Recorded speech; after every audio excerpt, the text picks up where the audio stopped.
Helo. Mwyn mynd i'r afael a mater mor gymleth a cam-drin plant yn rhywiol, rhaid i ni fynd ati o ddifri i ddeall ei achosion, ei gwmpas, ei raddfa a'i effaith. Gwyddom lawer am gam-drin plant yn rhywiol ac rydym wedi gwneud cynnydd o ran delio ag ef, ond mae llawer o fylchau o hyd yn ein gwybodaeth a'n dealltwriaeth. Mae hynny'n cyfyngu ar ba mor effeithful yr ydym i'w atal, i darfu arno ac i ymateb iddo. Fodd bynnag, credwn fod newid yn bosib gyda gwybodaeth, cydweithrediad a phenderfyniad. Ar hyn o bryd, gwyddwm nad yw nifer y plant sy'n profi cam-drin rhywiol, y rhai mae gwasanaethu'n gwybod amdanynt, yn ddim mwy na lleiafrif bychan o'r cyfanswm. Rydym yn amcangyfri y bydd 500,000 o blant yng Nghymru a Lloegr wedi profi rhyw fath o gam-drin rhywiol yn ystod y flwyddyn ddiwethaf yn unig. Yn anffodus, dim ond cyfran bach o'r nifer hwnnw sy'n dod i sylw gwasanaethau plant ar heddlu, sy'n golygu bod llawer iawn o blant yn dal i brofi'r niwed hwn ar eu pennau hunain. Ar hyn o bryd, mae'r nifer fwyaf o blant sy'n dod yn hysbys i wasanaethau statudol yn dod at sylw'r heddlu. Ond mae nifer llawer llai o blant yn cael ei gweld gan wasanaethau plant, fel plant sydd mewn perygl o gael eu cam-drin yn rhywiol neu sydd yn cael ei rhoi ar gynllun amddiffyn plant o dan gategori cam-drin rhywiol. Rhaid i ni gydnabod bod llawer mwy o blant yn cael eu cam-drin yn rhywiol nag yr ydym yn gwybod amdanynt nac yn ymateb iddynt.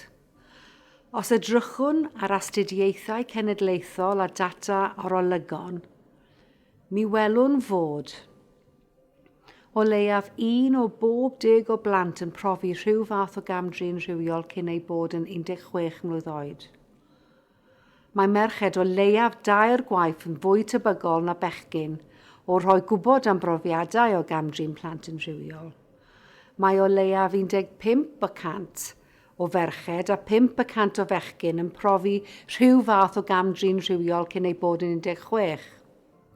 Mae mwyafrif helaeth y bobl, 92% ohonynt, sy'n cam-drin plant yn rhywiol yn ddynion. Rydym yn amcangyfri fod cam-drin rhywiol gan frodydd a chwiorydd 10 gwaith yn fwy cyffredin na cam-drin gan riant. Mae bechgyn yn cael eu cam-drin amlaf gan ffigurau mewn awdurdod. Mae merched fwyaf tebygol o cael ei cam-drin gan aelodau o'r teulu. Gwyddom fod rhai oedolion yn fwy tebygol o rhoi gwybod am brofiadau o gam-drin plant yn rhywiol. Mae pobl yn abl ddwywaith yn fwy tebygol na phobl heb anabledd o rhoi gwybod am y profiadau hyn. Mae plant sy'n byw mewn gofal preswyl 4 gwaith yn fwy tebygol o ddweud ei bod yn cael ei cam-drin yn rhywiol na rhai sy'n byw gytre.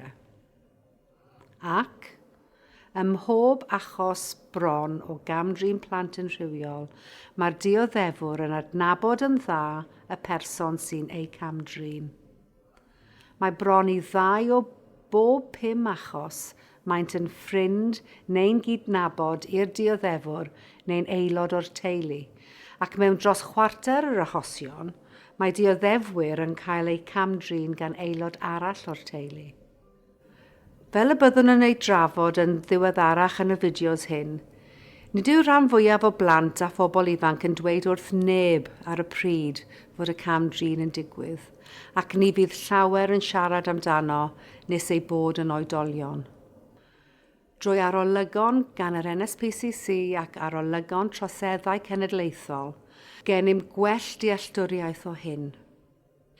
Nid oedd 5 o bob 6 o bobl a ddywedodd ei bod wedi cael eu cam-drin yn rhywiol gan blentyn arall wedi dweud wrth neb amdano, ac yn achos rhai a gafodd eu cam-drin yn rhywiol gan oedolyn, nid oedd 1 o bob 3 wedi dweud wrth neb. Mae plant a phobl ifanc sydd yn dweud yn llawer mwy tebygol o ddweud wrth ffrindiau neu eu teulu rhag wrth rhywun mewn rôl proffesiynol. Ac mi wyddwm nad yw cam-drin plant yn rhywiol yn amrywio'n sylweddol yn ôl grŵp ethnig, ond mae plant o gefndiroedd lleiafrifoedd ethnig yn llai tebygol o rhoi gwybodaeth am gamdriniaeth. Gobeithio bod hyn yn rhoi gwell dealltwriaeth i chi o raddfa a natur cam-drin plant yn rhywiol a'r cyd-destunau lle mae'n digwydd. Yn ein fideo nesaf, byddwn yn dysgu ychydig mwy am y reswm pam ac mae hynny'n ddealladwy. Mae plant yn ei chael hi mor anodd i siarad amdano. Diolch.